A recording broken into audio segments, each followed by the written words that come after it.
あんなところに青いタワーが取られている。はい。タワーロックを近づいて使うと発動はやはりなんかね、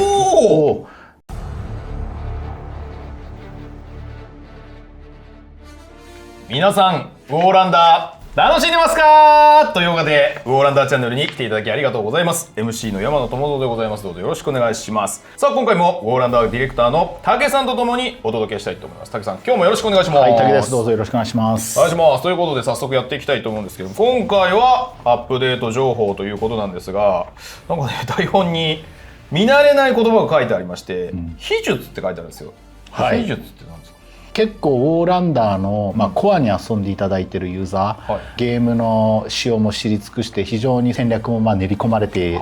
きてると思うんですけれども、そこにさらに戦略性を深くするために、秘術という新しい要素が、追加されることで、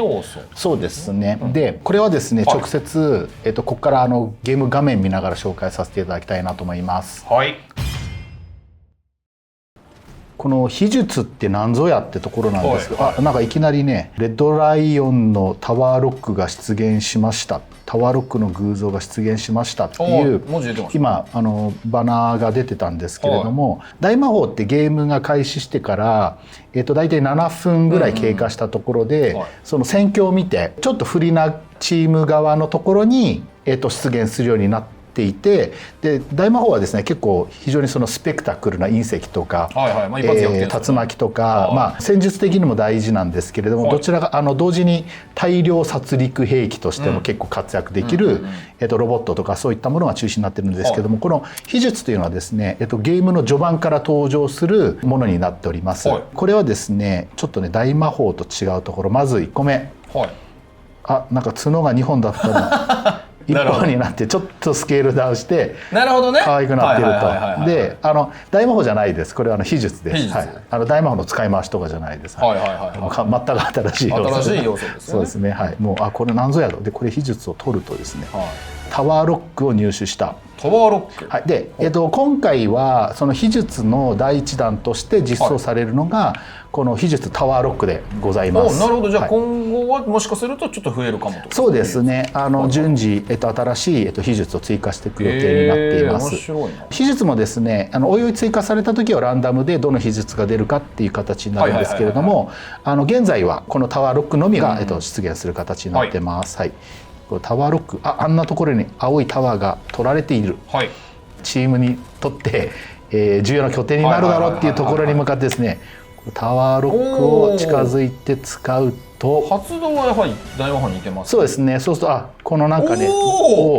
なんか謎のシールドみたいに光ってますね。光って、でしかも一気に制圧することができます。でこの状態になるとですね、敵チームはこのタワーを奪い返すことができなくなってるんですね。踏めないってことなんですか？そうなんですよ。今ちょっとこれ調整で変わるかもしれないんですけれども、大体1分ぐらいの時間をずっと連続で制圧し続けることができるので、例えば敵の城の近くでこのタワーロックをかけて一気に攻める拠点に使ったりすることもできますし、なんか防衛の、敵チームに絶対取られたくないタワーをこれでロックかけるっていうようないろいろな使い方をすることができます。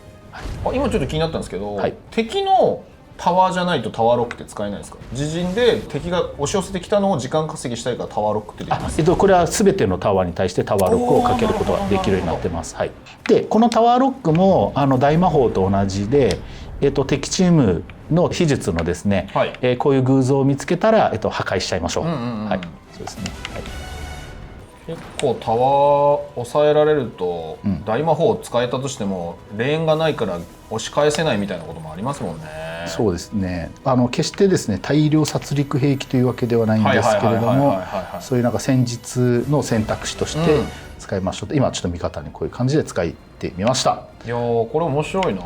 おっしゃる通りその一発逆転はないんですけれども、有利不利を覆すには結構もってこいのバランスかなっていう気がしますよね。はい、そうですね。面白い。はい。じゃあ近日中に実装予定ですので、お楽しみにしてください。これは楽しみですね。はい。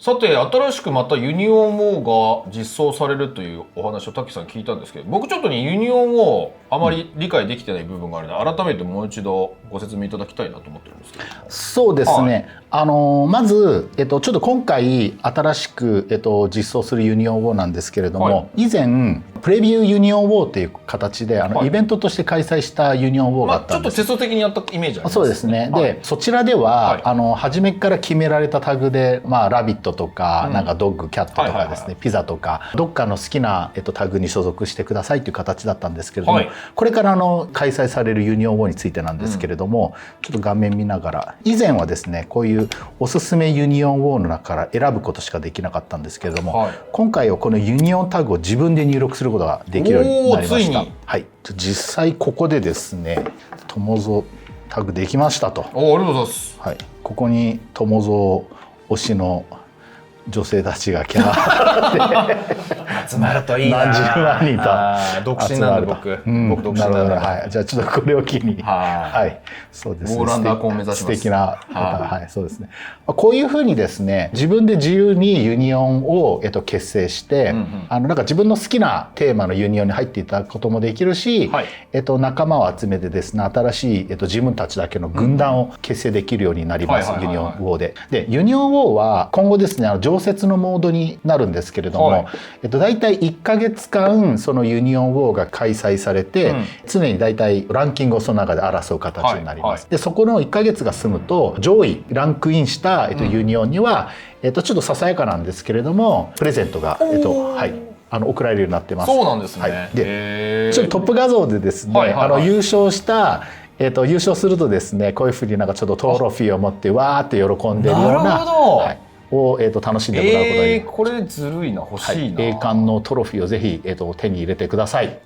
あともう一個、お知らせなんですけれども、有名ストリーマーさん、どの方に出ていただくか楽しみなんですけれども、それぞれの、ストリーマーさんが、本にも登場していただく形で、ユニオンを結成した、ユニオンバトルをですね、期間限定で開催する予定になっております。はい。ちょっとどういったストリーマーさんに登場いただくは、ご期待ということで、